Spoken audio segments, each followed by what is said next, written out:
Hi and welcome to our latest video where we want to discuss the new updates in Microsoft Word for June 2023. Our first update is a new designer jumpstart in Word web version.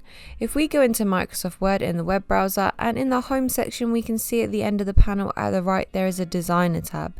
If we go ahead and click into this tab, it then comes up with multiple designs that can be used for our document.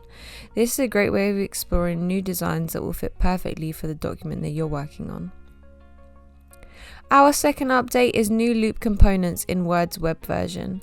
As you know, we've spoken a lot about loop components on our channel. It allows teams to collaborate efficiently and in real time. They now have implemented this for Microsoft Word web version. To create a loop component, you will need to go into the insert section and go ahead and click on loop components. This will then give you the options to insert a checklist, a task list or a poll. We've used a task list as our example. You can fill this in with the tasks that need to be completed, who you want to assign them to, as well as a due date. Those assigned will be notified and they can check off the tasks when they're done, add tasks and edit components too. A fantastic update for collaboration in real time. Our third update is a new bullets and numbers within comments in Microsoft Word desktop version.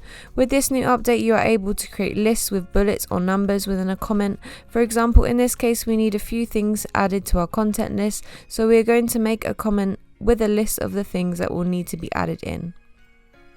The fourth update we have for you is being able to now like comments in Microsoft Word's web browser version. When looking at a comment now, you have a thumbs up button which allows you to like the comment, indicating to the commenter that you have acknowledged the message. Our last update for the day is being able to edit and delete bookmarks within Microsoft Word's web browser version. When someone puts a bookmark in the document, you normally would not be able to change or delete it, but with this new update you can. When clicking the bookmarked area, you now have the options to edit or delete it. So if you want to change the title of the bookmark, you can, as well as if the bookmark is no longer relevant, you can now delete it too. This concludes our video for today. We hope that you have found these updates useful and don't forget to subscribe for more tips and tricks.